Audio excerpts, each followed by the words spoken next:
ma communauté, bonjour ma famille. Quel plaisir de vous avoir encore nombreux autour de notre repas christocentrique, une dévotion quotidienne de notre vraie identité avec Christ. Christ Kossi Aglé est mon nom. C'est toujours un plaisir de vous servir. Allons-y directement à la prière. Abba Père, nous te disons merci. Nous glorifions ton nom, nous sanctifions ton nom. Papa, merci pour tout ce que tu ne cesses de faire pour nous en Christ Jésus. Papa, nous te disons merci. Merci parce que nous savons encore aujourd'hui que nous avons cette relation avec toi. Papa, nous avons été baptisés par le Saint-Esprit. Et voilà pourquoi nous ne vivons plus, c'est toi qui vis en nous. Papa, tu as dit dans ta parole que ton désir, c'est que tout le monde soit sauvé et qu'il parvienne à la connaissance de ta vérité. Papa, nous sommes réunis autour de ce repas pour connaître ta vérité. Papa, révèle-toi en nous puissamment au nom précieux de Jésus. Père, nous te disons merci. Nous glorifions ton nom, nous sanctifions ton nom. Au nom précieux de Jésus, nous avons prié, nous avons reçu. Amen. Quel plaisir de vous avoir encore toujours nombreux autour de ce repas christocentrique. Et vous savez ce qu'il faut faire? Alors, partagez le message autour de vous. Ne soyez pas fatigués de partager. Partagez dans vos groupes. Partagez avec vos amis, vos collègues, vos frères, vos proches parents, toute personne que vous pensez pouvoir sauver avec ce message. Que Dieu vous bénisse pour tout ce que vous êtes en train de faire. Allons-y directement à notre parole. Alors, hier, nous avons vu le baptême du Saint-Esprit, dont le baptême avec le Saint-Esprit, donc nous avons vu beaucoup de concepts. Et aujourd'hui, nous allons continuer dans ce sens. Acte 8, verset 15. Ceci arrivait chez les Samaritains prirent pour eux, afin qu'ils reçissent le Saint-Esprit. Verset 16.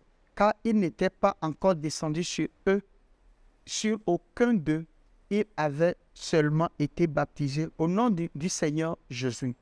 Alors, Pierre et Jean leur imposèrent les mains et ils reçurent le Saint-Esprit. Après avoir prêché l'évangile à Samarie, Philippe a appelé les apôtres à venir prier pour eux afin qu'ils reçoivent le Saint-Esprit. Le verset 15. Car il n'était tombé sur aucun d'eux, seulement ils ont été baptisés au nom du Seigneur.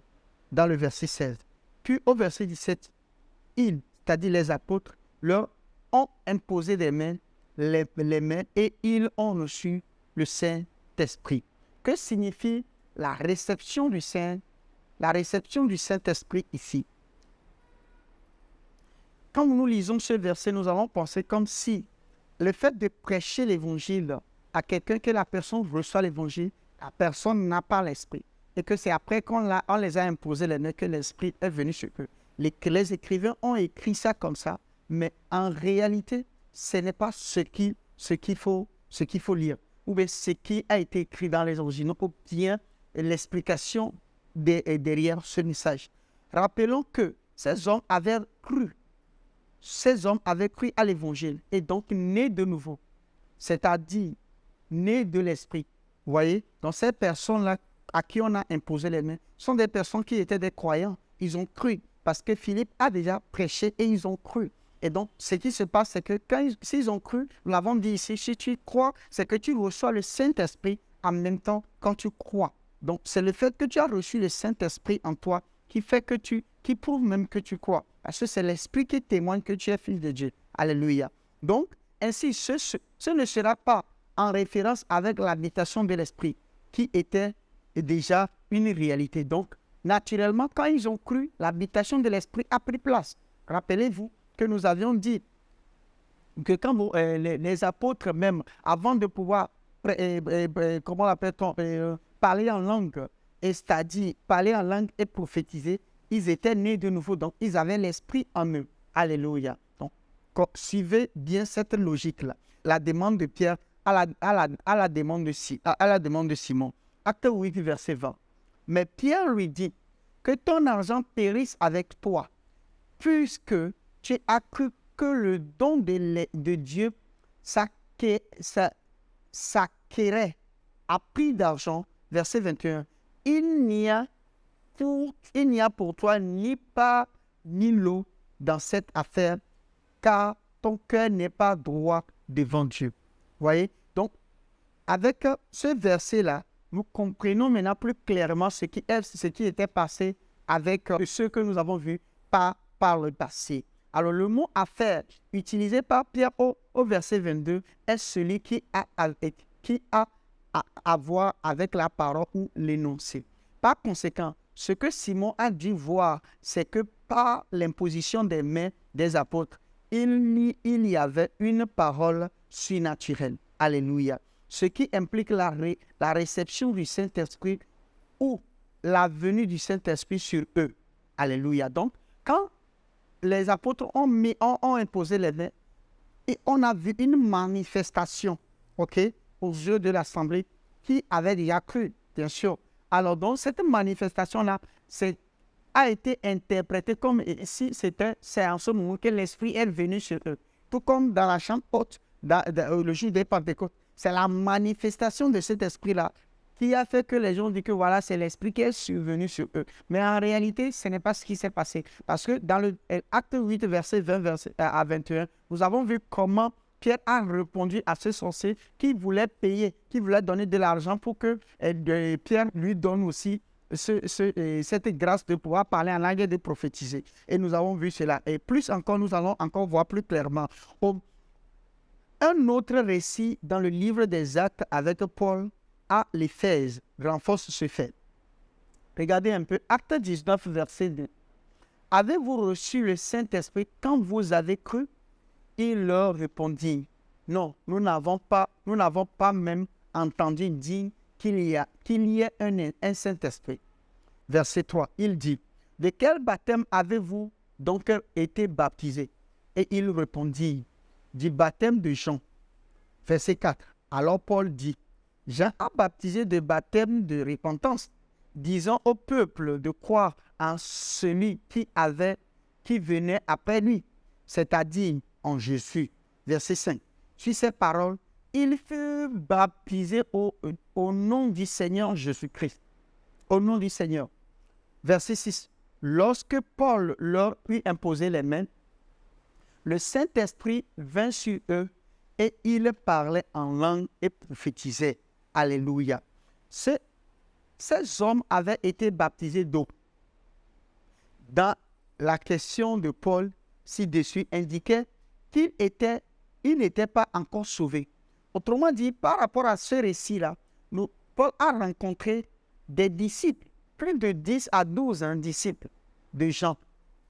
Et il les a posé la question, avez-vous reçu le Saint-Esprit quand vous avez été, quand vous avez prêché? Ils disent, ils n'ont rien entendu parler. Ils n'ont même rien entendu, ils n'ont jamais entendu parler du Saint-Esprit. Vous voyez un peu? Donc, ça veut dire que quoi? Ils n'étaient pas nés de nouveau, mais ce sont des gens qui sont baptisés d'eau. Donc, aujourd'hui, si vous pensez que être né de nouveau, si vous pensez que vous êtes baptisé d'eau, et donc vous êtes né de nouveau, détrompez-vous. Vous pouvez être baptisé d'eau 10 fois, 100 fois, mais vous n'êtes pas encore né de nouveau. Si ces personnes étaient nées de nouveau, Paul n'allait pas prêcher pour qu'ils soient baptisés pour la seconde fois en Christ. Et le baptême de Christ, nous avons vu ça dans les jours passés, que le baptême de Christ, c'est quoi? C'est qu'ils sont nés de nouveau. Alléluia. Donc, ça veut dire que quelqu'un qui est baptisé d'eau, tu n'as même pas encore commencé le christianisme. Mais aujourd'hui, quand vous posez la question aux gens, est-ce que tu es né de nouveau? Il dit oui, bien sûr. Comment tu le sais? Il dit, j'ai été baptisé d'eau. Mon frère, ma soeur qui m'écoute en ce moment, le baptême d'eau n'est pas significatif d'être né de nouveau. Nous avons vu dans ce récit que les gens ont été baptisés d'eau, mais ils n'étaient pas nés de nouveau. Donc, il a fallu que Paul leur prêche Christ pour qu'ils soient baptisés de Christ. Baptême de Christ, c'est quoi? C'est recevoir la parole de Christ et accepter le Seigneur Jésus-Christ comme Seigneur Sauveur. Savoir qu'il est né, qu'il est mort pour nos péchés, il a été enseveli et il est ressuscité le 3e jour pour notre justification selon les Écritures. Quand vous croyez en cela, vous êtes baptisé de Christ. Vous êtes baptisé du Saint-Esprit. Alléluia. Donc, c'est ce baptême-là qui est synonyme d'être né de nouveau. En quel cas, vous pouvez être dans une église, être pasteur. Si on ne vous prêche pas ce message que je viens de dire, et que c'est parce que vous avez été baptisé, donc que vous pensez que vous êtes né de nouveau, vous n'êtes pas encore né de nouveau. Alléluia. Donc, à cet effet maintenant, quand ils ont reçu le message de Christ et ils étaient baptisés du Saint-Esprit, autrement dit, l'Esprit étant en eux maintenant, quand Paul eut imposé les mains, il leur imposait les mains maintenant. Cet esprit s'est exprimé en eux. Donc, l'expression de cet esprit maintenant, elle conclut comme quoi l'esprit est survenu sur eux. Mais l'esprit est survenu sur eux où? Quand ils avaient reçu le message. Donc, quand tu reçois le message, l'esprit survient sur toi. Mais quand on t'impose les mains, l'esprit, ça dit, on active l'esprit là. Ça dit, on fait quoi? On fait activer l'esprit. Donc, l'esprit s'exprime à travers toi. Et l'expression de cet esprit-là, ce n'est pas le parler en langue et la prophétie. Alléluia. Et donc, si toi aussi qui m'écoutes en ce moment, tu as reçu ce que je viens de dire, tu as été baptisé en Christ, c'est-à-dire ce n'est pas le baptême d'eau, tu as reçu le message de Christ et que tu crois en Christ et que tu n'as pas encore commencé par parler en langue et tu n'as pas encore commencé par prophétiser, c'est que toi aussi, tu as besoin d'être enseigné pour qu'on puisse t'aider en cela. Parce que c'est un don gratuit que tu reçois au salut. Ou soit tu as besoin que quelqu'un t'impose la main pour activer cet esprit que tu as déjà en toi. Et le fait qu'on impose la main, ce n'est pas maintenant qu'on invite l'esprit dans toi. Non, on active seulement l'esprit qui est en toi pour que cet esprit puisse exprimer. Donc, la manière dont les versets sont construits, nous devons savoir, nous devons le lire. Voilà pourquoi nous ne pouvons pas lire la Bible française ou bien la Bible anglaise pour pouvoir comprendre la vraie connotation de la vraie réalité de ces messages-là. Donc, nous devons aller où?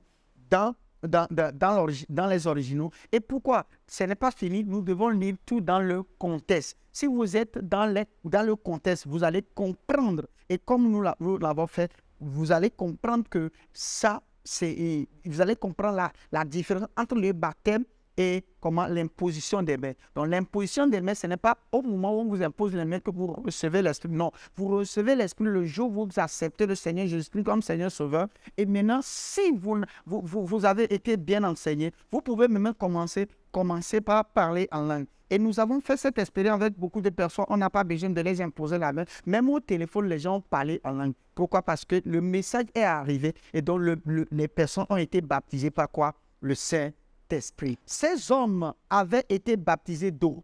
Mais la question de Paul ci-dessus indique qu'ils n'étaient pas encore sauvés. Par conséquent, Paul leur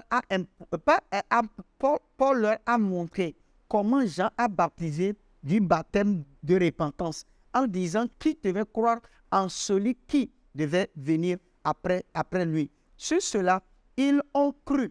C'est maintenant, ils ont cru en celui qui devait arriver, qui est le Seigneur Jésus-Christ. C'est-à-dire qu'ils ont été baptisés au nom de Jésus. Donc, nous voyons qu'il y a plusieurs types de baptêmes. Donc, il y a le baptême d'eau de Jean. Il y a le baptême dans le nom de Jésus. Le baptême dans le nom de Jésus, c'est ça qui est le baptême de l'Esprit. C'est ça qui donne la preuve que vous êtes sauvés. Sinon, le baptême d'eau ne donne aucune preuve que vous êtes sauvés. Alléluia.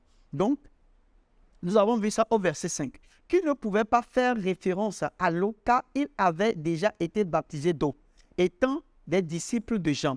Alors, je reprends cette partie. Maintenant, sur cela, ils ont cru, c'est-à-dire qu'ils ont été baptisés au nom de Jésus au verset 5, qui ne pouvaient pas faire référence à l'eau, car ils avaient été baptisés d'eau. Donc, ça veut dire que le baptême qu'ils ont reçu dans ce récit-là, ce n'est plus guère l'eau. Pourquoi? Parce que eux tous, ils étaient déjà baptisés d'eau. Donc, le baptême dont ils ont reçu par Paul là-bas, quand Paul parle de baptême, le baptême dont Paul parle, c'est le baptême de Christ, de Jésus, dans le message de Jésus-Christ, le baptême de l'Esprit de Christ. Donc, puisqu'ils étaient déjà baptisés d'eau, donc ce n'est plus le baptême d'eau que Paul les a fait baptiser là-bas. Étant les disciples déjà de Jean, ils avaient déjà le baptême d'eau. Mais souvenez-vous qu'ils n'étaient pas encore sauvés. Au verset 6, Paul leur imposa alors les mains, et le Saint-Esprit vint sur eux, et ils parlaient en langue et prophétisaient. Comme je viens de l'expliquer tout à l'heure. Ainsi, le terme Saint-Esprit est venu sur eux, a été utilisé pour désigner le fait qu'ils parlaient en langue et prophétisaient. Donc, la manifestation de cet esprit, qui est le parler en langue et la prophétie, faisait croire aux écrivains que c'est l'Esprit qui est venu à nous. Mais avec la révélation, nous avons vu que non, ce n'est pas en ce moment que l'esprit était en eux. Donc, l'imposition des mains, c'est l'activation de cet esprit-là pour que l'esprit puisse s'exprimer en eux. Alléluia. Pierre a également utilisé l'utilisation des mots similaires pour raconter ce qui s'est passé dans la maison de Corneille. Acte 11, verset 15. Lorsque je me fus mis à parler, le Saint-Esprit descendit sur eux, comme sur nous au commencement. Verset 16. Et je me souvais de cette parole du Seigneur. Jean a baptisé d'eau, mais vous serez baptisés du Saint-Esprit. Quand il parlait, il ne parlait pas du baptême d'eau là-bas, il parlait de quoi? Quand il parlait, le Saint-Esprit est tombé sur eux. Autrement dit quoi? Ils ont été baptisés par le Saint-Esprit. Autrement dit, ils ont reçu la parole. Donc, quand ils ont reçu la parole, ils ont été baptisés en le Seigneur, dans le Saint-Esprit. Donc, il veut dire qu'ils ont été baptisés en Christ. Alléluia. Verset 17. Or, puisque Dieu leur a accordé le même don qu'à nous qui avons cru au Seigneur Jésus-Christ, pouvais-je, moi, m'opposer à Dieu? Alors, qu'est-ce qui s'est passé? Quand il a commencé par parler, ceux qui ont reçu, c'est-à-dire tous ont reçu la parole, ils ont commencé par parler en langue. Alors que pour eux, ces dons-là étaient réservés qu'aux Juifs. Mais ici, ils parlaient aux non-Juifs. Mais ils ont commencé par faire la même chose dans la manifestation. Et c'est là où il s'est rappelé de la parole du Seigneur Jésus-Christ qui dit, Jean vous a baptisé de quoi? D'eau. Mais moi, je vais vous baptiser de quoi? Du Saint-Esprit. Donc, le Saint-Esprit, vous serez baptisés du Saint-Esprit.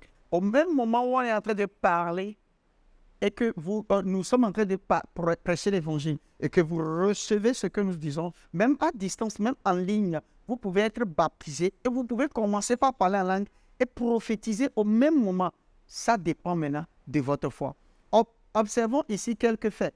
Il a expliqué qu'au moment où il parlait, le Saint-Esprit est tombé sur eux comme sur nous au début, soulignant ainsi une similitude avec ce qui s'est passé dans Actes, dans le livre des Actes, c'est-à-dire dans le jour de la Pentecôte. Au verset 16, il a lié cela au baptême du Saint-Esprit dont Jésus avait parlé dans Acte 1, verset 5. Il a expliqué que Dieu a donné à ces gens le même don qu'il leur avait fait. Par conséquent, nous pouvons voir que le baptême du Saint-Esprit, la réception du Saint-Esprit et la venue du Saint-Esprit étaient utilisés pour se rapporter aux paroles, c'est-à-dire aux langues et aux prophéties. Alléluia.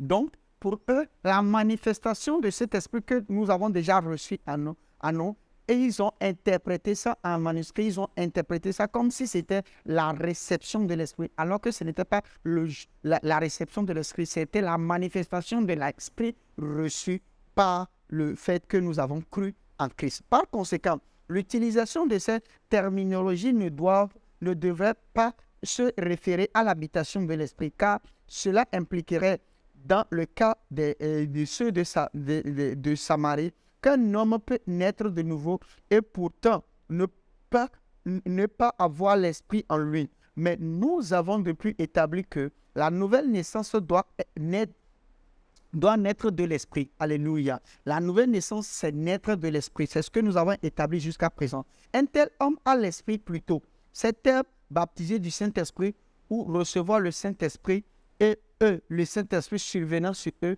indique une activité ainsi décrite des paroles surnaturelles, en d'autres termes, des langues et la prophétie. Autrement dit, ces termes que nous sommes en train de voir, baptiser du Saint-Esprit, recevoir le Saint-Esprit, et le Saint-Esprit survenant sur eux, tous ces termes-là font référence seulement aux activités ou à la manifestation de l'Esprit de Dieu en nous. Donc, ces termes-là ont été justement ont été mis. Pourquoi? La manifestation de l'Esprit que l'on a reçu déjà quand on reçoit le message. Donc, quand on reçoit le message, l'Esprit est déjà en nous. L'Esprit peut être en nous et peut ne pas être manifesté. Donc, par l'aide de quelqu'un, nous pouvons manifester cet Esprit-là. Alléluia.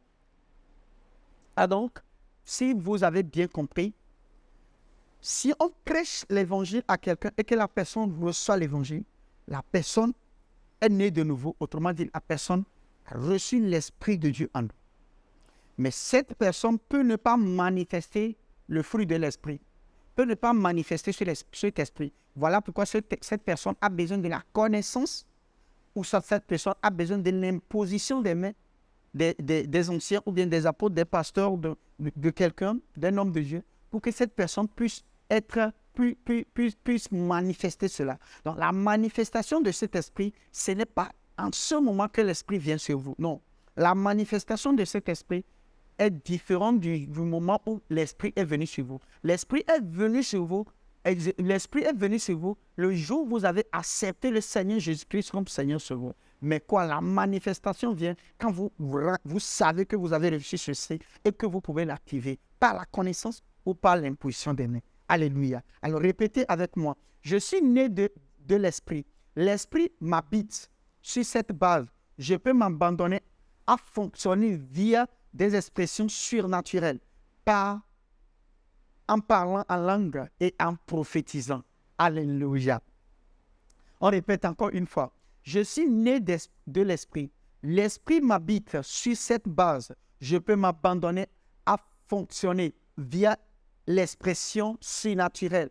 Parler en langue et comment prophétiser. Alléluia. Alors, là où vous êtes en ce moment, vous pouvez parler en langue. Si vous savez que vous êtes né de nouveau, vous pouvez tout de suite maintenant parler en langue. Nous avons eu plusieurs personnes, moi-même que vous voyez ici, ça a été vraiment difficile pour moi de parler en langue. Ça a pris beaucoup de temps, mais c'est par l'enseignement que j'ai commencé par parler en langue. Et quand vous commencez par parler en langue et que vous prophétisez, c'est déjà encore un plus pour vous. Ça permet vraiment de grandir spirituellement, vite grandir spirituellement et de manifester vraiment la gloire de l'Éternel sur terre. Je vois cela s'accomplir pour vous aussi. Pour ceux qui ne le font pas encore, ce n'est pas chose difficile. Laissez-vous s'exprimer. Laissez-vous s'exprimer. Et si vous avez des difficultés, écrivez-nous. Nous pouvons vous accompagner dans ce sens et vous allez le faire. Vous allez parler en langue et vous pouvez aussi prophétiser. Prophétiser, c'est quoi? Quand vous parlez en langue et que vous interprétez la langue parlée, vous êtes en train de prophétiser. Donc, prophétiser, c'est l'interprétation de la langue et la langue parlée. Alléluia. Éternel des armées, nous te disons merci. Nous glorifions ton nom, nous sanctifions ton nom. Papa, nous savons que nous avons l'Esprit de Dieu en nous. Papa, je prie pour un frère, une sœur qui ne parle pas encore en langue, ou soit la manifestation de cet esprit n'est pas encore vue dans sa vie. En même moment qu'il est en train de m'écouter, elle est en train de m'écouter, papa. Je déclare cette manifestation au nom précieux de Jésus. Reçois le don de parler en langue, reçois le don de prophétie au nom précieux de Jésus.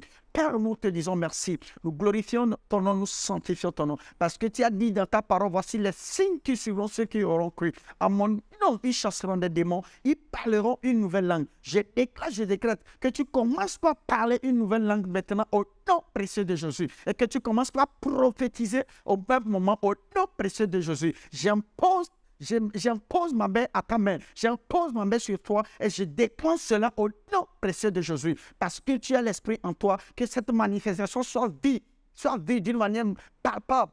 Au nom précieux de Jésus, indépendamment de ce que tu penses, indépendamment de ce que tu ressens, au nom précieux de Jésus, nous avons prié, nous avons reçu. Amen, amen, amen. Quel plaisir de vous avoir encore nombreux. Pour quelqu'un que vous connaissez et qui n'arrive pas à faire ce discernement, il n'arrive pas à parler en langue, envoyez-lui ce message-là et aidez cette personne et pour qu'ensemble, on puisse vraiment grandir. Que Dieu vous bénisse, que Dieu soit avec vous. Et je l'ai dit, pour quelqu'un qui veut se faire aider, envoyez-nous un message sur notre numéro ou sur notre mail et nous allons vous aider. Tout en espérant vous voir demain sur la même plateforme, sur la même heure. N'oubliez pas, je suis Chris Aglé. Je vous dis, le royaume des cieux est en puissance.